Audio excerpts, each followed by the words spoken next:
good with money. And today I wanted to give you 3 quick wins that you can do really easily for the environment and for your wallet. So the first is switching to a renewable energy supplier. There are lots of new renewable energy suppliers on the market. They're quite whizzy, they're quite techy, they undercut the big 6 standard tariffs massively, and actually just recently the big 6 tariffs have risen. A lot of the fixed tariffs that people were on have come to an end, and they've put the new tariffs up because electricity and gas prices have been rising.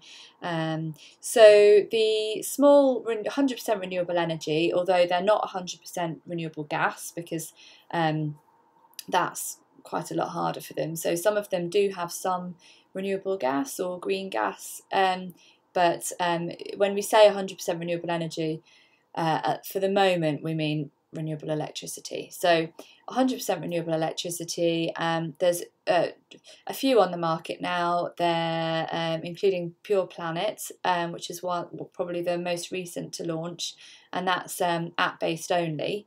And they reckon they can save about £400 a year for a typical household, compared with a big 6 standard tariff. So that's a big saving. And the other thing that you're doing when you switch to a renewable energy tariff is you're sending out a signal of demand. So you're saying to the energy companies, I am leaving you because you're not 100% renewable, and that is important to me. And then if more and more of us do that, the more they'll get the message that they need to change their energy mix and derive more from renewable energy and build more renewable energy, so that we can really accelerate that switch away from fossil fuels. Because there was news out today that according to the UN, we're on course to exceed the 1.5 degree Celsius acceptable rise in global temperatures. That is happening, and we can't really stop it happening now. But the idea is that we can try and limit the rise. It's still possible to limit it to 1.5 degrees, but it would take very rapid, drastic action from all world governments all at the same time, i.e. right now, in order to do that. So it is important that we send out the signal for demand.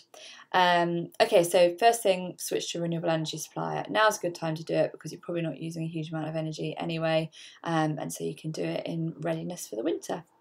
And second thing is switch your bank account to a sustainable bank account.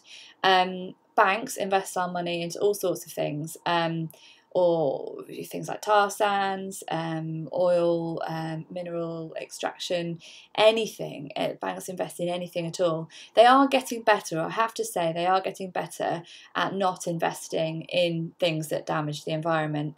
That's partly because there's a lot of long-term risk associated with doing so for them, financial risk. So the banks are cottoning on to this now, this financial risk, and they are moving out of things like coal and tar sands.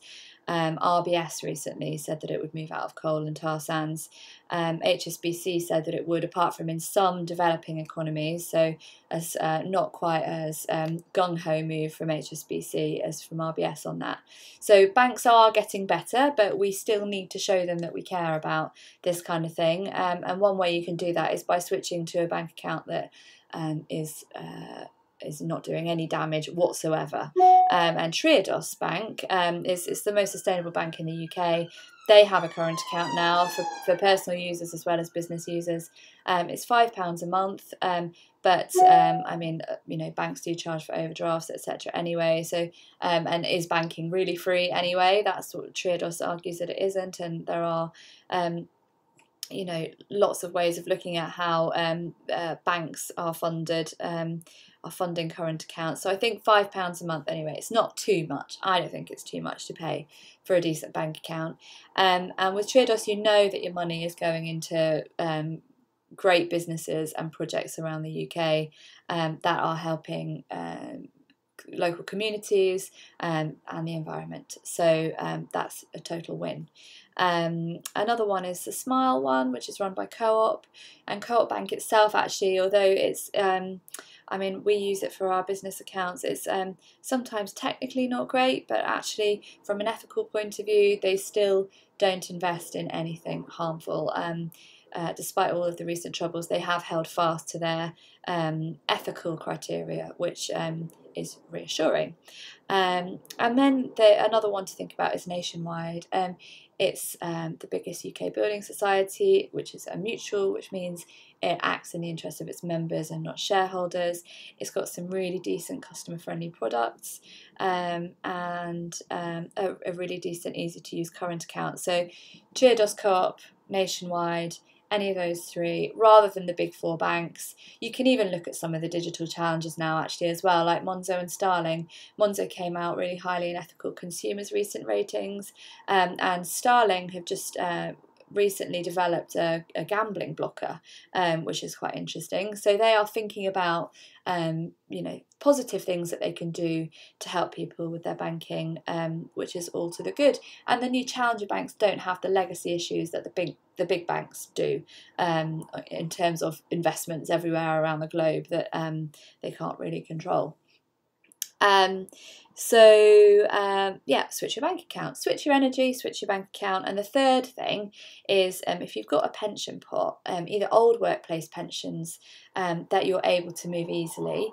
It's harder sometimes when you've got a workplace pension, although it is possible to switch it to an ethical fund sometimes. So look at the options for your workplace pension, and if you can switch it, either your old workplace pensions or your current workplace pension, to an ethical or sustainable fund, then do. It doesn't take very long. You literally just go in, you log into your account, you look for an ethical option, and then you tick that box, and then your pension provider will switch you over into the new fund.